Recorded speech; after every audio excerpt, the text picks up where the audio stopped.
For the ones that don't know me, I'm Elena Cernat. I'm currently a pediatric gastroenterology consultant in Leeds, looking mainly after kids with intestinal failure.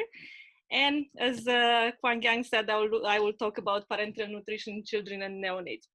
It's a pretty extensive topic, but hopefully I can give you an idea of what we can do with this, and you can learn some stuff today. So I don't have any conflict of interest.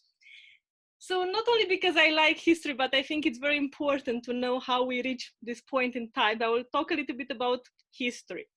So PN has been available only for the last 50 years. So it's a pretty recent tool, but the history of it goes way back more than 350 years ago. Everything started with the discovery of the circulation by Harvey.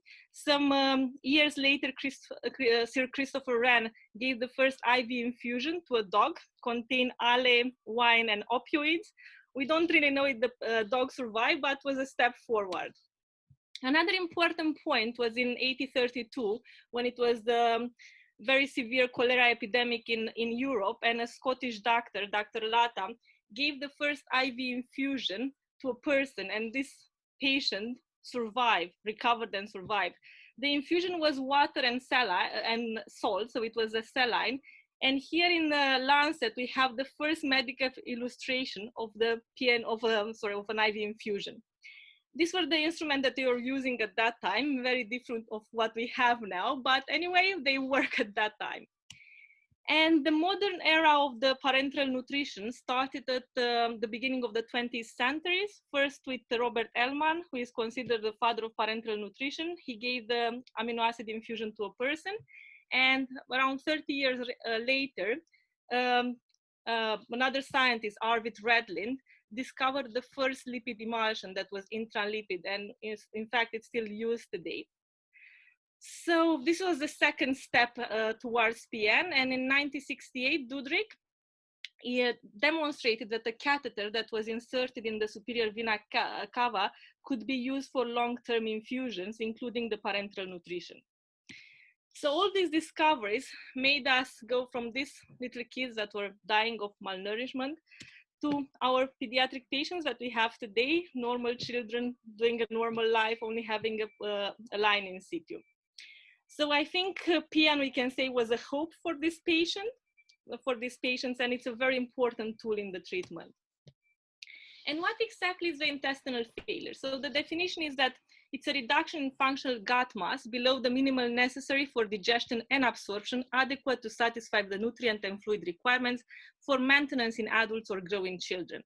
This definition is from 2004. In 2015, Aspen put another definition. It's more for adults, it's very similar. But both this definition, what involved is that parenteral nutrition is necessary for these patients to survive. There are many classifications for intestinal failure. This is the functional classification, let's say. We have type 1, that it's short term, usually after a bowel surgery, for example. Type 2, needing greater than 50% of calories parenterally for 28 days post-term corrected gestational age. And type 3, it's referring more like long-term PN, like home parenteral nutrition. Just for you to have an idea how the numbers are increasing, this is for type 3 parenteral nutrition, home PN parenteral nutrition. From 2012 to 2015, there was an increase of 64% of the cases. And I will talk a bit about this later as well. And now let's talk about the causes of intestinal failure in children. I will put a question first, probably it's an easy one, but let's see. I think Kwang Yang has everything prepared. So the common cause of IF will be motility, short bowel, or congenital enteropathies. Exactly, very good. It's the short bowel syndrome. Very good. Okay, so I will, okay, perfect. So just to give you some numbers really. So here we have the registry of home parenteral nutrition. So from 2005 to 2012, we used the BIFS, the British Intestinal Failure Survey. And we have this data from 2012 where we had 195 patients on parenteral nutrition on home PN, and short bowel were 50% of them. More recent data is from the EBANS registry that was set up in 2015 with the help of BSPGA. And there all the UK center put data about how many patients that have on PN, what are the outcomes, if anybody is coming off PN, or we have to start any other patients, how many are going on transplant list. And we have in 2018, I have to thank Dr. Batra for this data from Southampton. So we had a number of 352 in 2018 by August 2018, and short bowel syndrome, again, almost 50%. So 47% is still short bowel. Just for you to have an idea of the first registry in pediatric PN was in 1993, and then we had 66 patients. So you can see the numbers have increased massively. And now I will talk about short bowel syndrome again with a short question. What is the most common cause of short bowel syndrome in children? Volvulus, gastroschisis, neck atresia, or Hirschsprung, or aganglionosis?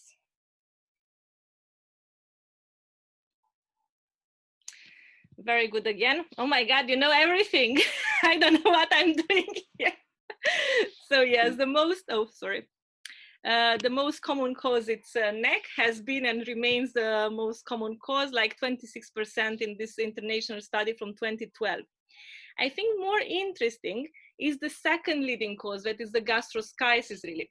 So gastroschisis until 2003, 2004 was the fourth cause. It was after atresia and volvulus. But in recent years, we are seeing an increase in the numbers of gastroschisis. We know that in uterus environment, it's a factor in gastroschisis, and probably it's related to the fact that we have young maternal age, and as well it's an exposure of fetus to agents that can compromise the vascularization, and this could be like smoking, drug addiction. So as I said, it's interesting that the cases have increased so much in recent years. And I will talk a little bit about predictors in short bowel syndrome. So these are predictors for outcome and as well survival. So one of the most predictors is the residual bowel length, or the percentage of bowel length. Why are two? It's because in preterm, so we know that in the second and third trimester of pregnancy, the bowel length is doubling in size. So we can't really measure in terms like residual bowel length in a preterm neonate, because they have a much higher capacity of adaptation than the term neonate. So for preterms, we always use this percentage of bowel length, and has to be, if you have more than 10%, and the formula for it is there, you can predict eventual weaning off PN and better survival. For term neonates, we can use the direct residual bowel length. So we know that the term neonate will have around 250 centimeters of small bowel when they are born, the normal term neonate. And if you have, after a resection, more or less 15 centimeters of remaining small intestine and an IC valve, or 40 centimeters of small bowel without an IC valve, this is a good predictor in terms of outcome for survival and weaning off PN. Another important predictor is the remnant segment of bowel. This is, of course, between jejunum and ileum. And as you can imagine, ileum is a much better predictor because it has a lot of capacity for absorption and for adaptation. So it's much better to remain with an ileum than with jejunum. About the colon in continuity, I put an interrogation because this predictor is pretty debatable lately. So before, everybody was saying if you have colon in continuity, there is a better absorption of fluids or electrolytes, and as well you can use it like a source of energy from the short chain fatty acids. But lately, as I said, there are studies that are showing that it's not so important. Another factor that is debatable is the IC valve. Previously, I said if you have an IC valve, it's a very good predictor. It works like a barrier between the colon and short bowel and prevents small bowel bacterial overgrowth. But recent studies are saying that it's not the ICV per se that it's influencing the outcome. It's more the fact that if you have ICV, usually you have ileum, you have terminal ileum, you have a little bit of colon, and are more these two factors that are influencing the prognosis. The plasma levels of citrulline, it's another biomarker in this case. The citrulline is an amino acid that it's excreted by the intestinal mucosa, and if you have good levels, you will have a better prognosis. The comorbidities like development delay, episode of sepsis are predictors in the other way, like if you have it, it's a bad predictor really. And another one will be the underlying diagnosis, and I will talk about this in a minute. So in the group of the motility disorder, that are the other group of patients on PN, we have the gastroschisis and extensive Hirschsprung disease. So what is happening? Usually these patients that have short bowel, but the remnant segment, it's usually dysmotile. So the intestinal failure, it's more severe than, for example, in the patient with NEC, if we say. And of course, we have the SIPO, or now it's named PIPO, pediatric intestinal pseudo-obstruction. I put down an article that it's very good if you want to know more about it. It's really very good. And there it's coming the term of PIPO. And we know that 80% it's primary and almost 80% requires PN to maintain normal growth and development. And the third group will be the congenital enteropathies. We have several here. For example, if you have a kid with a neonate with congenital diarrhea, I put down an article that it's very good to see exactly, to make a diagnosis. And the ones that usually require PN for long term are the secretory diarrheas. One of them is microvillus inclusion disease. It's a rare disease, it's recessive. The mutation is in MYO5B. And I think it's important in this case, the fact that we know much more in the recent years about it. So before, we always knew it's a typical infant that has intractable diarrhea, needs PN, after will go for transplant for survival. What we are seeing now is that are very different phenotypes. So there are kids that, for example, I have a patient in Leeds, she's 12 years old, a girl, and she never required PN. She has diarrhea, has a mutation, and she can become acidotic, for example, if she has an intercurrent illness, but she was never on PN. The other interesting thing with the mutation is that we thought many years that the liver disease, it's associated in these patients with the parenteral nutrition, but now we have seen that they have liver disease because of the mutation, not because of the parenteral nutrition. And in fact, at King's College, they introduced this mutation in their cholestasis gene panel. And the girl that I was telling you that she doesn't have, she never required PN, has an external biliary diversion due to cholestasis. So as I said, we are learning more and more in recent years about this condition. The tufting enteropathy, again, a recessive condition. There are two genes involved. The APCAM is the most common one, but can be SPIN2 as well. And many of these kids have other issues like keratosis. They can have guanal atresia, esophageal or rectal atresia as well. Syndromic or phenotypic diarrhea, recessive, two genes involved. I put it there. I put a picture of a little kid that has a mutation because usually they have facial dysmorphia. So you can see that have some facial features. And the other interesting thing, this condition is also named trichohepatoenteric syndrome. Tricho is coming from hair, and they have a very unusual hair. The name is woolly hair. And if you do the microscopy of this hair, you will see the name is bamboo hair, so like some knots in the hair, so you can diagnose it with that. It's pretty pathognomonic sign. As well, they have immunodeficiency, and the outcome is very different. Sometimes they survive long years on PN, or they can be weaned off PN. Some are dying due to the immunodeficiency and infections. And I think in other teaching, you already heard about IPEX and other syndromes. So when we talk about PN, we always have to talk about vascular access. And what will depend, the vascular access will depend mainly of the duration that we want, of the anticipated duration of PN.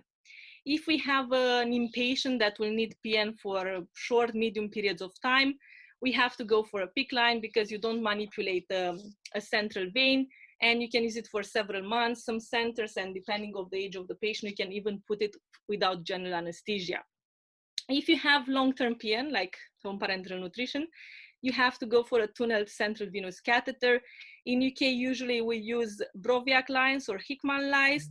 And most important, you have to place it percutaneously. So never go with an open access because you're gonna lose that vein forever. And it's good to be put by an experienced IR or surgeon, because like this, you can prolong the life of that vessels, and you can even delay transplant if you have good vessels for long term. And what about PN composition? What exactly do we add in PN? So we add nitrogen, that are the proteins, the fat, carbohydrates, fluids and electrolytes, minerals, trace elements, and vitamins. I was thinking a lot how to give you this part because, and I'm thinking that if I'm starting to give you numbers like nitrogen in preterms, we put so many grams and all this, I think by tomorrow you're gonna forget everything. So what I will talk about, it will be a lot, about the new guidelines on pediatric parenteral nutrition that has been published in 2018 by Pagan, Espen, and some other societies. Previous to this, the guidelines were from 2005, so for 13 years, we didn't have too many changes, let's say. So what I will talk about mainly will be the changes, the most important changes between the 2005 guidelines and 2018. So what exactly it changed in parenteral nutrition in the last years. So first will be about lipids. So I'll put another question now. Probably you'll know it as well, you are very good.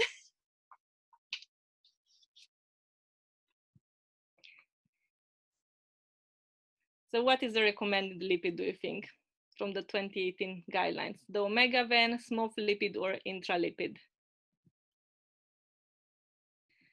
Okay, very good, 92%. Great, as I'm saying, very, very good. So I will talk a little bit now. Oh, sorry. Why? So this is a recommendation. For parenteral nutrition lasting longer than a few days, pure soybean oil emulsion should not longer be used, and composite emulsion with or without fish oil should be the first choice treatment. And why exactly is that? So we know that the lipids are a major cause for intestinal failure associated liver disease. So what we are trying is to protect the liver really when we give parenteral nutrition. And why exactly are different compositions? So here are the emulsion that we have on the market: intralipid, linoleic acid, small lipid, and omega-van. And there are four major differences in between them. One is the source of oil. So intralipid is soybean, and I said already intralipid has been on the market since the 60s, so for many, many years was used.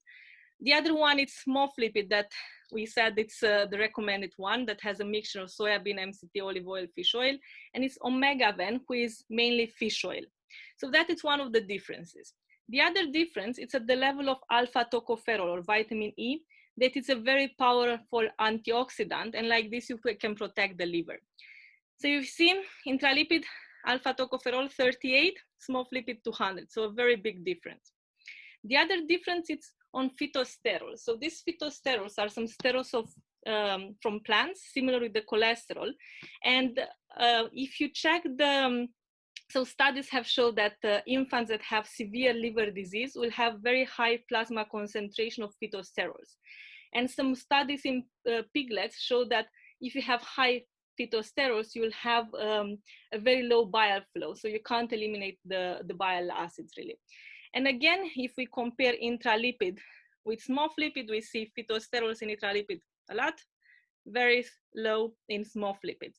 So from all this, we can see that small lipid is better. The other difference is for the fatty acid composition. And here I will talk a little bit about omega-van.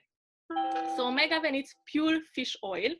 And if you can see here, has a lot of tocopherol and little phytosterol, so it will be very good. But there is something else that is happening with this emulsion.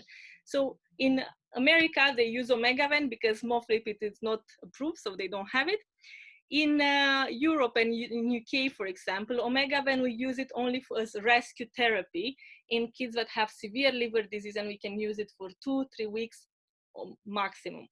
And why exactly is that? It's because of the other difference, the fatty acid composition.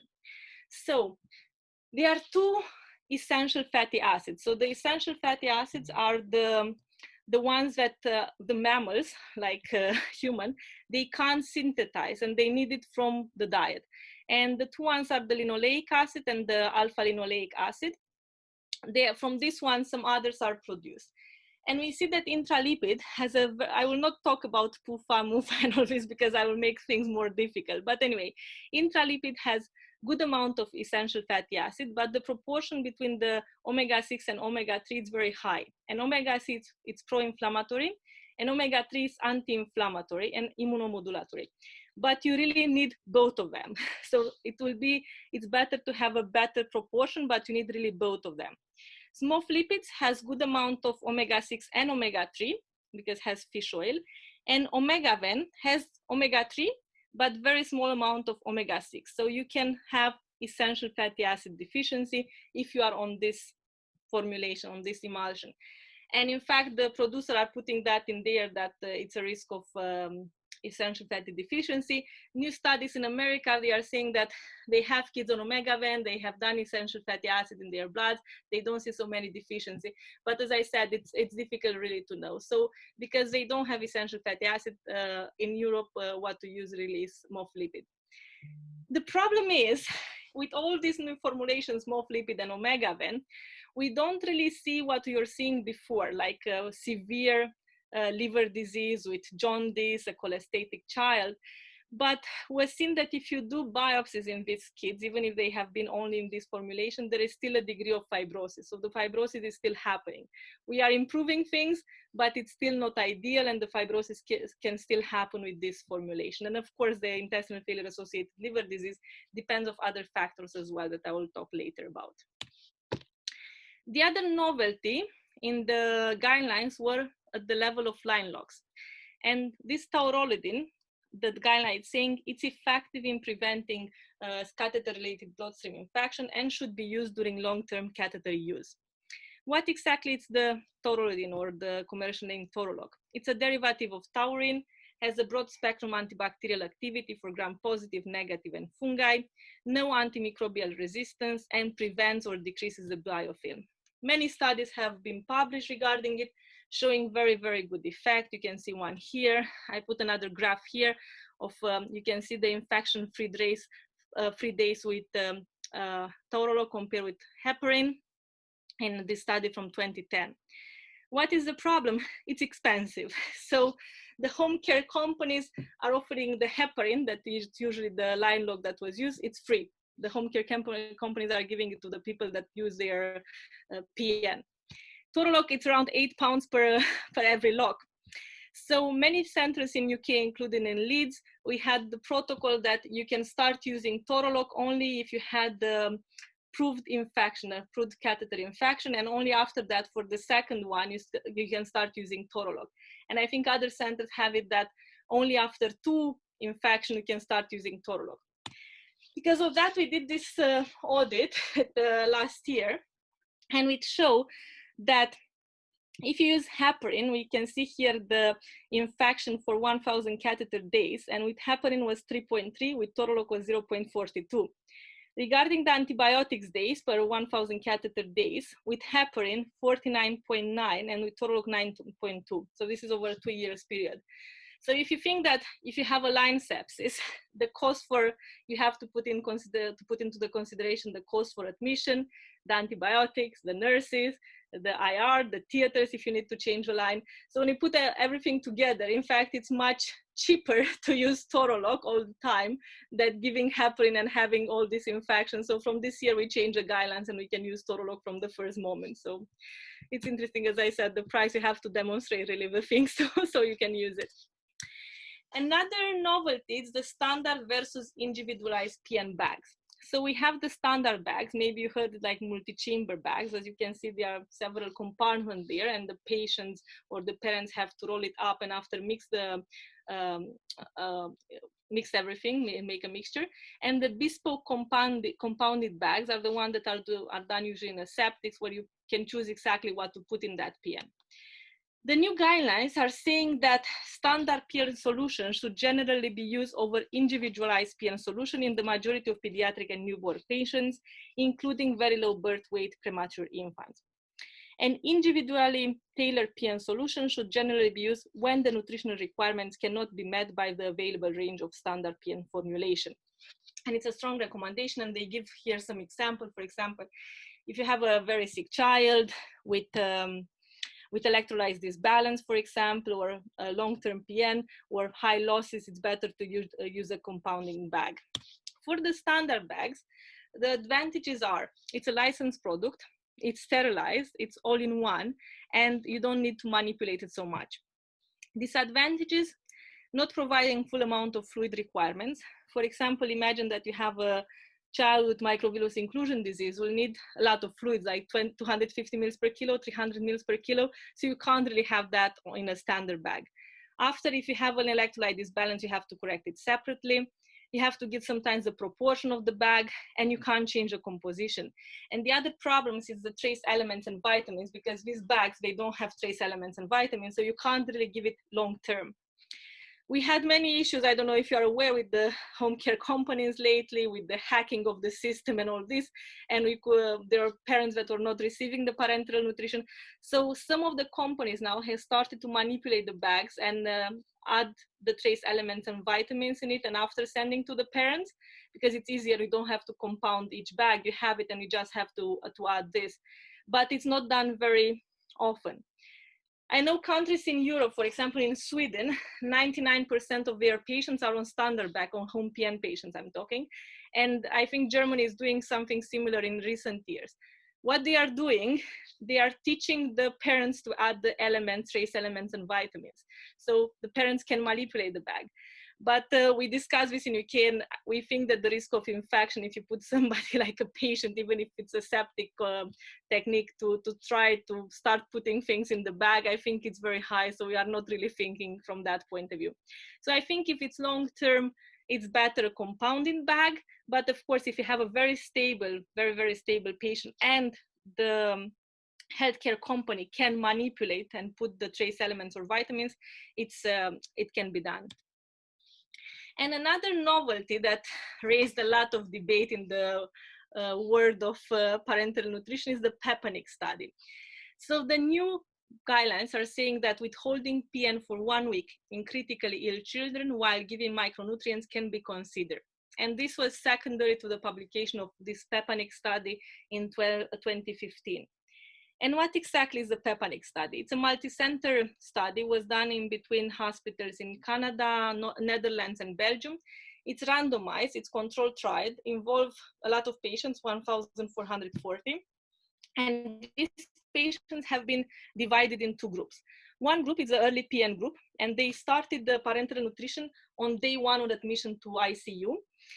And the late PN group started PN only on the morning of the day 8 of admission. And the outcomes of the study were that the late PN group, the ones that started the PN later, had reduced number of new infections, time on ventilator, incidence of kidney failure, and reduced length of stay in both pediatric ICU and hospital, although no change in mortality was seen. As I told you, this raised a lot of debates. Many articles have been published in response to this study, because what they were saying, the population was very heterogenic for this. They put all from newborn to 17 years old. The centers have different protocols in terms of caloric targets, macronutrients. And as well, the early PN group, as I said, started PN on day 1, but there was no trial of enteral nutrition, and there was no clear indication of starting PN at that point. And the late PN group, as I said, started PN in the morning of day 8. 75% of them by day 7 were already discharged, so never received PN. So it's very difficult to compare in these cases. Anyway, they put this that could be considered. So we have to consider that it's a good outcome to delay the PN. Anyway, what is very important, all studies are showing that for brain trauma patient, you have to start the PN as soon as possible. So for brain trauma, no study is saying differently. So that is for any other conditions. And what exactly is the PN process? So we have the prescription, transcription, preparation, compounding, dispensing, release check, delivery, and administration. So are many tasks and very, let's say, complex tasks, and involves a lot of risks. So I'll put a question, you don't really have to reply this one, but who do you want prescribing? A doctor who is very tired, let's say after a shift, or a medical pharmacist. So here is the importance of the nutritional care team. So it's very important to have CNSs, pharmacists, gastroenterologists, dietitians, surgeon, IR, speech and occupational therapists. And having this multidisciplinary team, all the studies are showing that it's one of the most important tools that improves the outcome in intestinal failure, because decreases the reliance on PN, the complication of the central venous access, the sepsis, the biochemical abnormality, malnutrition, and cost. So it's very important, multidisciplinary team. And I think all patients with intestinal failure should be managed by a center that has all this. I will talk a little bit about home parenteral nutrition. So We can offer it only if the patient is clinically stable and expected to remain PN dependent for more than 3 months, and has to have a very favorable home environment. So everything to be in place. In fact, the nurses are going to visit the houses before sending a patient. And I think in recent years, we are better in the training as well, the CNSs. For example, in Leeds, we can train them in 4 weeks. Before it was 2-3 months. But of course, all this depends on the parents as well, how fast they can learn, and if they are good with the schedule and everything. And one more question on home parenteral nutrition. What are the advantages of home PN? Decreases the risk of intestinal failure associated liver disease, decreases the need for hospitalization, the risk of infection, or all of the above. So question. Okay, let's see. It's all of the above, the answer, really. So good, 67%, still very good. So all of the above plus improving the quality of life of the patient. So we have seen a decrease in everything. So the parents are better for the lines protocol, like to change it and all this. And if you don't have infection, you can have reduced liver disease. So it's all together, let's say. And now a little bit about risk and complication associated with the PN. Probably one of the most frequent one would be the sepsis. And I think in recent years, we are better at this also, because I'm imagining it's happening in all centers, but if a patient that has a central line in situ spikes a temperature, needs to come to hospital, pair culture has to be taken and start with antibiotics after.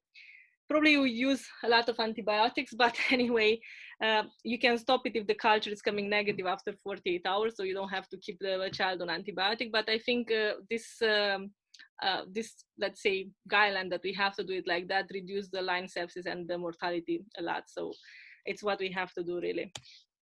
Another complication could be venous thrombosis. Here we have a kidney that has facial edema because of the thrombosis of the superior vena cava.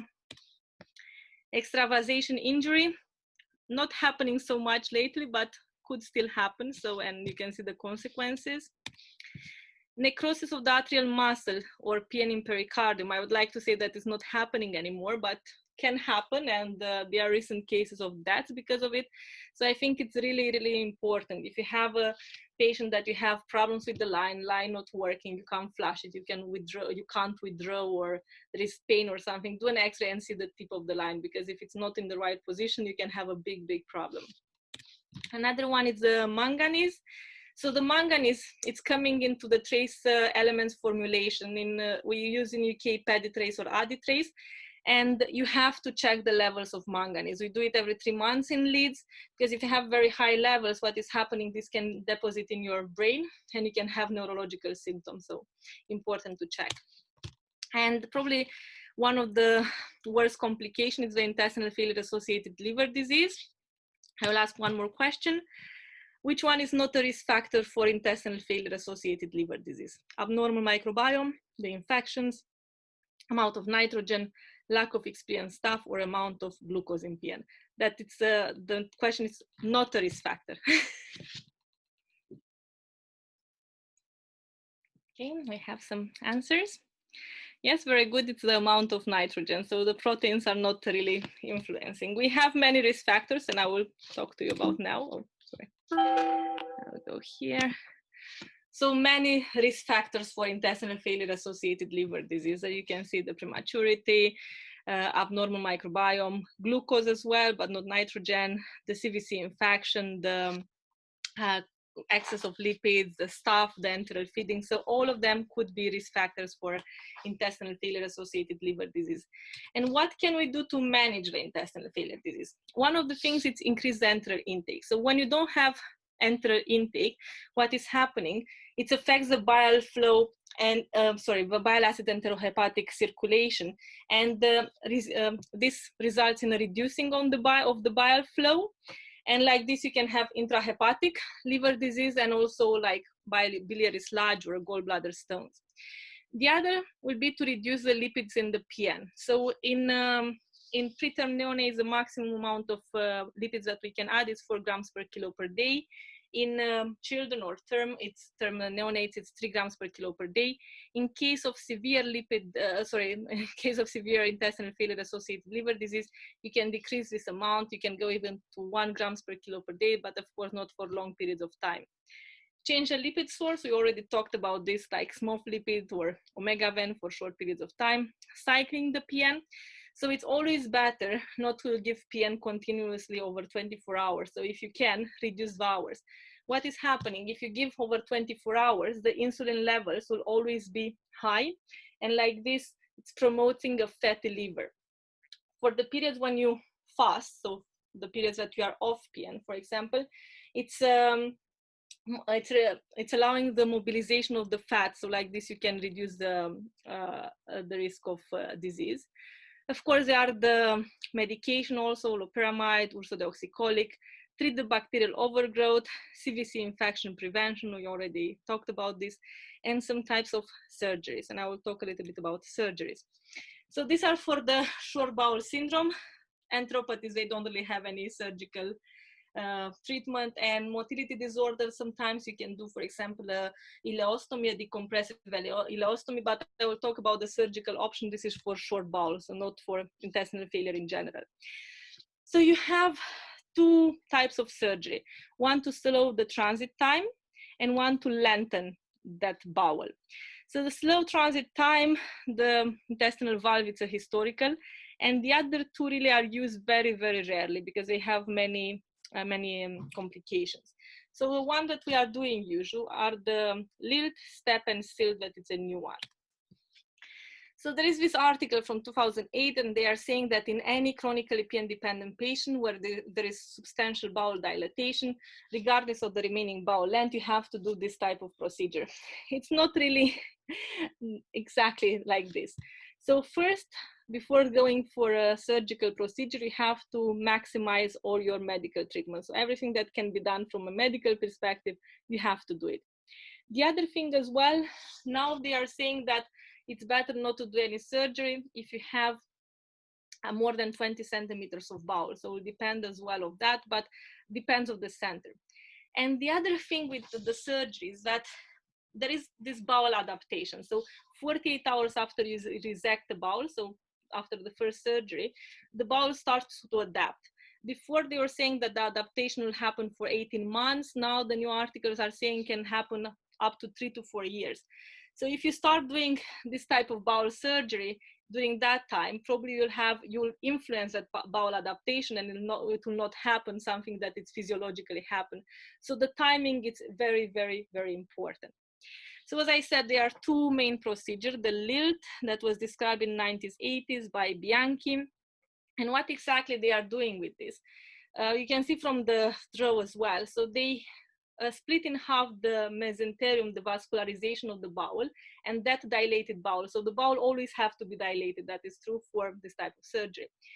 And like this, you have 2 halves of the bowel, 2 segments that now will have half of the diameter of the previous one. And after you just put it together, so one in continuation to another, so you'll have a double length now. So you produce double length from that. This study is from 2006 is showing a good outcome, like off PN 15 out of 31. It's a little bit simple to proceed, so you don't have to deal with the vascularization. And what exactly you are doing with a stapler, you are doing cuts in zigzag or in stair, and you'll see how the bowel is becoming bigger. The issue with this surgery is that you are changing the orientation of the muscular fiber of the bowel. So what is circular is becoming now longitudinal, and the other way around. And like this, where it's a high risk of dilatation again. So these patients, usually they need several procedures. And of course, for both procedures, we have a lot of complications like leakage, infection, and sometimes even death, very few cases, but are described as well. With STEP as well, you can see that this international data from 2013 showing good results, 37 out of 78. I put here another audit that we done in my hospital last year, 17 years experience. We don't have so many cases really, only 10. But from this 10, only 1 came off PN. And I have to say as well, this patient has been off PN for periods of time, during 15 months, during 4 years, but we always had to restart him on PN because he was not gaining weight. And 6 months after the surgery, he was well and we could stop the PN.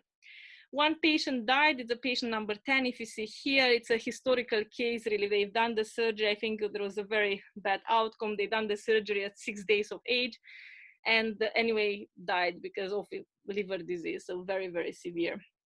2 patients were transplanted and 6 are still on PN, but we have seen a reduction in the estimated average requirement. So if you can see here, pre-bowel lengthening, we had 88%, 82.8, sorry. 1 year after the procedure, it decreased the ER to 48.8. And as well, there was a reduction in the nights of PN from 7 to 1 year, 3.5, and currently 2. Some of them have several procedures, as you can see here. And as I said, it's difficult to say if it was a surgery or it was some bowel adaptation still happening, but it's true that the necessity of PN reduced. And I will talk a little bit about new therapies. Again, in short bowel syndrome, probably you heard about teduglutide, that it's an analog of glucagon-like peptide 2. It's secreted by enteroendocrine cells in the distal ileum and inducing small intestinal epithelial proliferation. So the effects are decreases the intestinal malabsorption, increases villus height and crypt depth, and decreases the need for parenteral nutrition. It's giving us a subcutaneous injection. We have to be careful to change the site from time to time. The problem is it's expensive. And the other thing is the effect seems not to last. So if you give the treatment, you can reduce the PN, sometimes came off PN. But once you stop the treatment, it seems that the necessity of PN are increasing again. So it has to be a long-term treatment.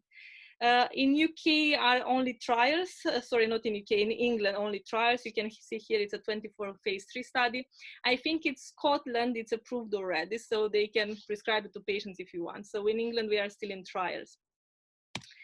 And very shortly about intestinal transplantation. This is very important. Home parenteral nutrition is the treatment of choice for intestinal failure in adults as well as in children. So you go for transplant only if you don't have any other choice. So if you can give PN because it's much better.